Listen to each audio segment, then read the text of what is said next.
in entrepreneurship, and I learned that when you first get into it, transition into it, you like, okay, I quit my job. Now what? Or you find yourself like, okay, this is good, but she gave me this, or I can go and do that, or I can do this and do that. And you got scatterbrain, and you start to become this opportunist where everything seems like it's a good thing for you.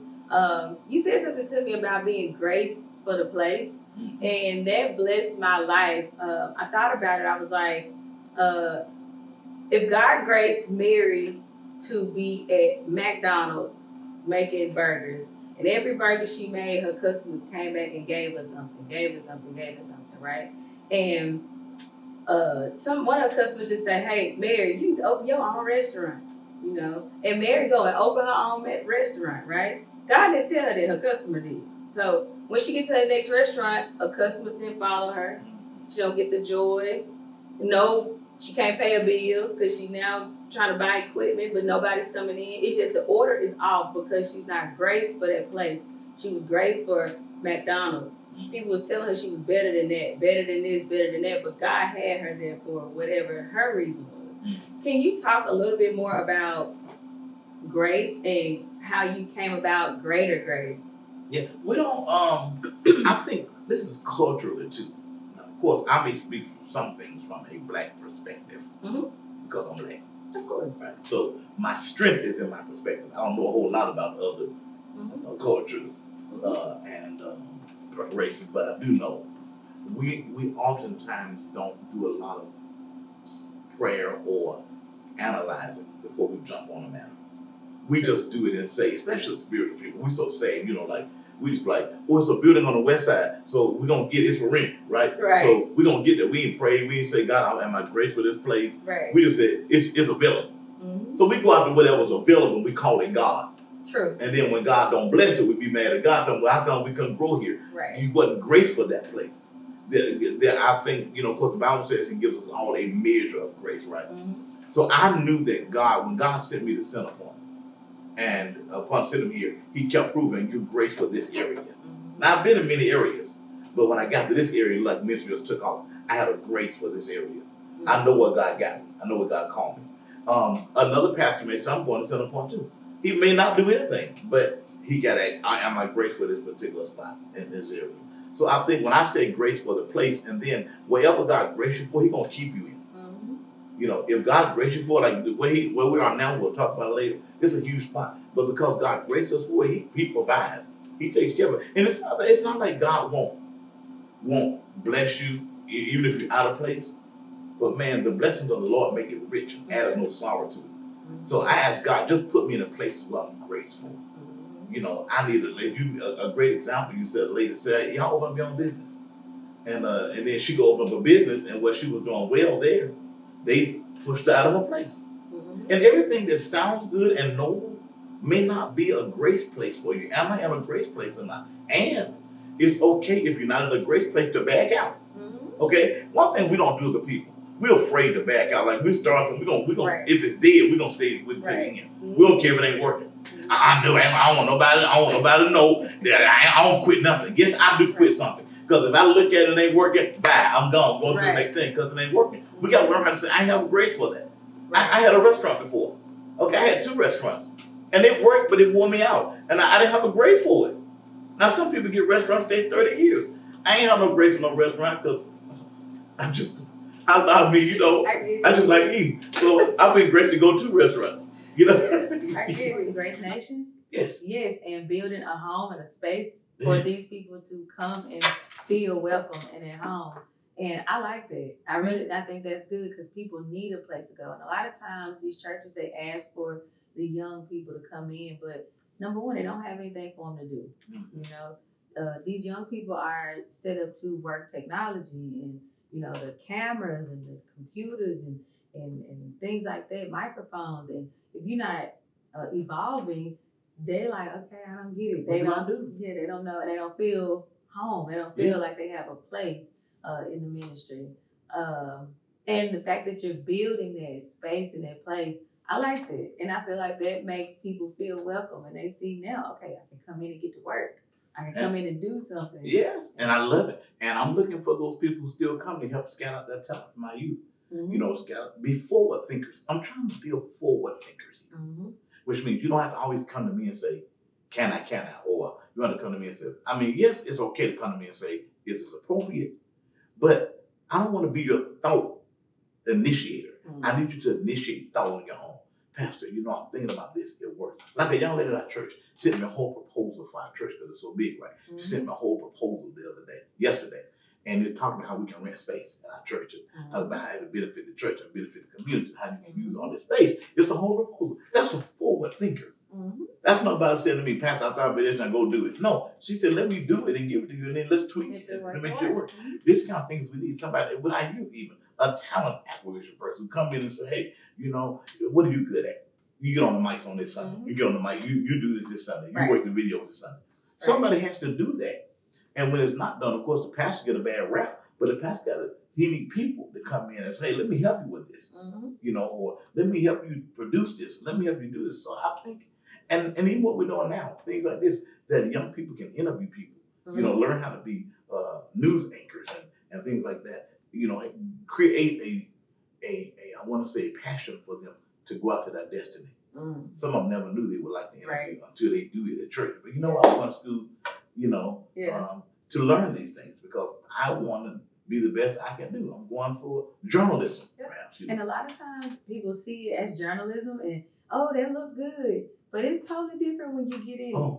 It's nothing like it look. It look easy. It's not easy. No, they just see the people on the news talking about, well, I'm down here on 3rd Avenue West and they got chickens crossing the road. And that ain't easy. No, it's you like got a chicken nailing on your ankle, you can't move. You got to smile, look cute, and hey, let's talk about it. You can't kick the chicken like you scared they shooting you. You can't really move. Well, you just true. gotta, you know, because you on the clock. These people paying you, you know. So you gotta look like you. I get you. Yeah. So I think, you know, if we reach this generation through their passions, through their desires, and I know we got a generation of helps. If your church ain't doing nothing, this young generation, they don't want to come. If you ain't feeding somebody, if you ain't helping somebody, if you ain't doing community outreach, they got nothing for it. This is not the Men's Day, Women's Day generation. This is not the 100 women has. I'm talking about them so bad. I'm so sorry. I'm sure I got emails. But anyway, it's okay. I just mean it like that. I thought they were going to have it done. Yeah, you did. You did. But what I'm saying is, we need to do things that matter. True. And that makes sense. And another thing is communication. I remember growing up that we couldn't talk to the pastor. We couldn't have even Bible study. It was Bible study, but he was still teaching, and you couldn't really like, well, wait a minute. That's not what they said, you know. Or ask questions. I get you saying that, but what if it was this? You know, let's challenge that. Or, you know, I'm having trouble with this. It was always like, don't talk. Just sit still and come to church and do the motion. And I think that hindered and also created some type of church hurt because now when I need somebody to talk to, the very place I've been at Bible study, choir rehearsal twice a week, service morning, noon, and night. You've been there all week. I can't even come to you to ask about a simple question, you know. So that hurt. People have heard different ways, but just some of the things that I experienced. And dealing with it, just having an open dialogue, you know, having an open door. You open the door for me to come into here. Why the door closed once I get in here? You know what I'm saying? So keep the door open that I can ask questions. I can come to you. If I just need a hug today, I feel like I can come to the church and get exactly what I need. And when you were saying build a house, that's how I felt with building a house of wealth. A lot of people come in and they focus on, oh, wealth. They got money. They got, you know, no, it's not about the money. For me, riches and monetary things are a portion of wealth, but wealth is being abundant in all areas. What is money when you don't have peace? What is peace when you don't have joy? What is favor if you lack somewhere else? You know, it's having the perfect balance of everything you need under one house. And I may not have the joy. You know, you may have joy, and here I am with all this love. And I can give you a little love, but you just provide me a little joy. And we barter what God gave us so that we'll all have enough, if that makes sense. Kind of like preparing a table, but we use what we have. And building, it's not about the wealth, it's about the house. And if you don't get the house in order, you won't be able to generate no wealth. It won't be anything. So for me, building a place where people are comfortable being naked, walking around naked, and not physically naked, but just I got scars on my arm where I've been trying to commit suicide, or my hair falling out because I got cancer, God forbid, and not feel like I gotta put a wig on, I gotta hide my arms, or I got tattoos everywhere. I want to come in here and just do my job. I don't want nobody to see that I've been through nothing. No, I want you to feel good with I've been through that. I'm still here. And church wasn't like that. You had to hide your scars. You don't want people to know you ever been nowhere. You've always been holy. And this generation was exposed to a lot of stuff really fast. Church majored in fake. True. Yeah. True. Been fake so long until by the time you try to become real, everything seemed fake. So even the genuine people seem fake because we faked so long. I've always been a real pastor, real. I'm so down to earth with the people I pastor. Really, maybe some people may not ever join here because I'm so down to earth. And it's okay. But it's okay. It's not your place. Because I know if you're looking for a stiff neck church, this is not your church. Right. I want you to go somewhere else because I'm not. Open the Bible, grind the fire, brothers and sisters, you're going to hell. I'm not that guy. I mean, if you want that guy or girl, I'm sure they're out there. Yeah. You go down there and join Stiff Neck Baptist Church, and they'll take you in. That's good. But I want a relaxed church. Relax. Let's hear the word, and let's paint a picture of Jesus that we see biblically, and not from our flesh point of view. True. Amen. I'm not gonna paint a mad picture of Jesus because you mad at everybody. You want Jesus to be mad at everybody. I'm not gonna paint that picture. He loves us, and even in our wrong, he doesn't have to be mad at us or mean to us because his word is his word. Right. His law is his law. They don't change. So they're executed regardless. So he ain't got to be mad at you to execute. That's what I'm trying to say to people. He loves you. I don't care who you are. He loves you so much he died for you. And so because he died for you, love you so much, he does not have to prove that by whipping you and beating you. And that's what we do with the word of God sometimes. We hate people. And we hate certain groups of people, sex people, and we try to bring that spirit to the church because that's how we feel. Right. Most of the time, we talking about ourselves. We're not even talking about Jesus no more. We preach from our own flesh. Yeah. It's not even Jesus. It's us. Yeah. Right. And so Jesus just got away and said, hey, you're your own Jesus at this point. You got it. If you want me to anoint it, though, present me for who I am and not who you want me to be. So that's good. I get you. And you have been helped me because I want to reach people in this generation. I wish you could do more, but I know you can't because you are. Because, No, what? When you live here, this is your home away from home. I'm here. Something else I was gonna ask you about church. Don't know. But if we're gonna engage and keep an active youth ministry, it's hard. Youth ministries are one of the toughest ministries in the church because the youth are so. The reason I say that is because not that they're tough. It's just that they're so. They change a lot. See, they're in this phase. So they want this today, this tomorrow, this day. And so you got to keep up, basically. Yeah, that. You have to have some people. You got to have somebody to keep up. For their place. You got to be graced to keep up. Yeah, because kids, children, that's not just something you can go and do. No. A job you got to go be great. and do. It takes time and love and effort. If you want to be effective. If you want to be effective. Yeah. Because they change a lot. And they like this today and they want this tomorrow. But you give them the stabilization of the word. And then you build, the word is your center, right? And then you add things like carnivals and things like that and trips and things like that around. But the word is always the center. So if everything else crumbles, the center is always there. And being mindful of the people you place around them too. Very mindful of that, especially this day and time. If you don't, then they'll miss the whole experience. Yeah.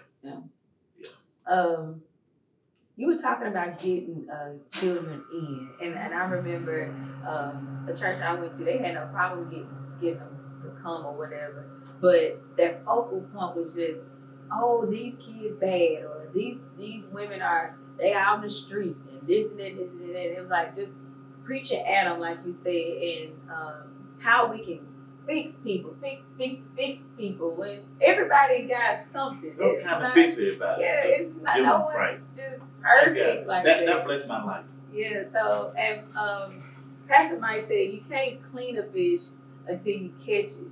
And that, when I say that blessed my life, that absolutely blessed my life because a lot of times we focus on a fish fry and cleaning is the fish, but you ain't even caught it yet. Right. You know, if you Right. can't get the fish in there, don't worry about what you're gonna do later. Cause Well, you this gotta new get it. generation. Now, this church, they don't want to clean nothing. They want to catch it and they want to already be ready. You gotta do And the they work. got to do any cleaning. They send it back in the water and send. We go to another church. We want you to choir ready. We want you usher ready. We want you singing ready. We want you preaching ready. We want you missionary ready. Whatever we want you to come in here microwave. We want microwave with Christians. Put them in the water. Put them in the microwave. Add water and stir. 3 minutes. Why? Because we're more concerned about the work than we are their worth. You know what I'm saying? As long as you can work for our church, we don't care what you're going through personally. We don't care if you catch the hell at home. But as long as you can perform on Sundays and help us get through Right. and help our offering Right. for the day, baby, we good. Now what Right. you're going through, we don't even care. You got to get out of that kind of stuff. That's a bad environment to be in. Because you need somebody to care about you, your total man. Like if you're distraught, if you're hurt, then the pastor or whoever sits you down, let me see about you. Forget the work, forget all this stuff. Let me see about you. Because internally you're dying, right? Externally, you're put on the front. True. And everybody's clapping for you in church, and you're hurting inside because nobody cares about you for real. You're just a mere assignment. You're just a mere promotion piece. Right. And you make a good promotion piece for our church. You know, you look the part, you sing good, but you're suffering in silence, but nobody cares as long as you sing. You know, Right. and Right. I don't know what we do. If you don't sing, then we don't. No. You got to care about people first, and the gifts next. It's just like building a house and talking about putting a roof on there, and you ain't got no walls, you ain't got no structure. Yeah. It's not. The roof It's ain't the staying. order. Yeah, it's the order. So that makes sense. But unfortunately, most people are addicted to that kind of ministry. They become addicted to it because they want the glamour, and they want the lights, and so they would suffer with catching all kind of hell. As long as you let me in and do this, so people can see me and they can see me being fake, and they can just give me a platform. Yep. If you just give me a platform, To I don't be care fake. what I'm going through.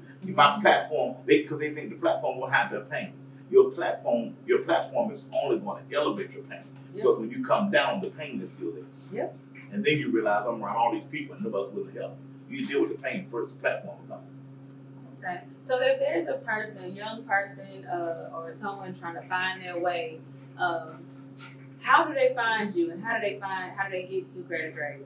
Listen, they come to Centerpoint. That's when we are, 1945 Centerpoint Parkway. If they're tech savvy, they can go to igotograce.org. I Go to Grace on Facebook. I mean, like, we do the social media stuff. They do it. I'm not good at it. But God gonna send me somebody. Matter of fact, I sense in my spirit somebody in this room. Okay. Oh, God there they gonna go. send somebody. They you. So listen. So God will send somebody to help me with this tech stuff. For sure. Right, because we need to be on the YouTube. We do the YouTube and all we do is tech stuff, website. But they can reach us by coming to the church on Sundays at 10 o'clock a.m. We do have children's church available. Okay. Great children's church. And they can sit in regular church. And we have, this facility is great. There's a gym next door, life center, baseball field, soccer field. There's, classrooms upstairs for our youth. We're getting ready to open up a new college center.